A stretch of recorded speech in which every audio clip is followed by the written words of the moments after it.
je sais, ça fait longtemps que j'ai pas posté.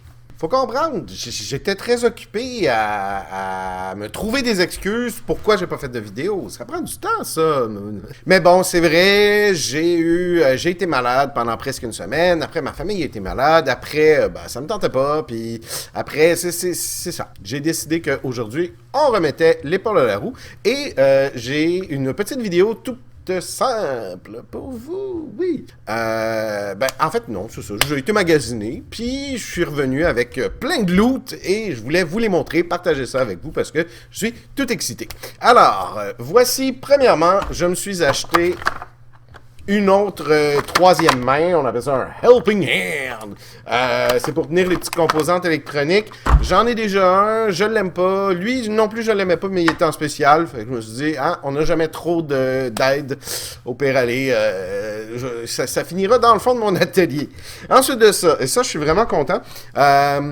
J'ai comme projet depuis longtemps de faire un panneau de contrôle pour le jeu Empty Epsilon. Si vous ne connaissez pas, je vais mettre le lien dans la description, mais essentiellement ce que c'est un jeu vidéo qui est un peu à la croisée entre un jeu de rôle, un jeu de plateau et un jeu vidéo où chaque personne incarne un membre d'un vaisseau spatial et doit coopérer avec les autres joueurs pour réussir la mission. Et donc, on a un panneau de commande. Normalement, on utilise le clavier et la souris, mais là, j'aimerais ça faire un panneau de commande. Alors, j'ai trouvé, par exemple, des switches à LED de couleurs. J'ai aussi acheté des H-Bridge, des ponts en H. Ça permet de contrôler des moteurs puis d'inverser la polarité pour les faire avancer, reculer. Donc, ça permet de contrôler aussi des moteurs qui sont plus puissants avec un voltage qui est plus petit. Donc, c'est très pratique. J'en ai acheté beaucoup. Qu'est-ce que j'ai d'autre? Des aimants au néodymium. Ça, j'en ai jamais assez. Ça fait des siècles que je voudrais faire une démonstration, par exemple, de moteur avec un électroaimant. Et ça prend des éléments puissants, donc on ne sait jamais, au pire, ça va rester là. J'ai acheté des switches on-on. Ça, en fait, ce que c'est des switches qui ne ferment pas le courant. C'est juste qu'ils changent la direction du courant dépendamment de quel bord que c'est. Et avec ça, je vais faire une machine qui sert à rien, un useless machine comme on appelle. Et c'est un projet que ça fait longtemps que j'ai commencé et que j'ai jamais terminé. Les switches que j'avais avant étaient trop petites, donc j'en ai acheté des plus grosses en espérant que ça réussisse mieux. Ensuite de ça, qu'est-ce qu'on a?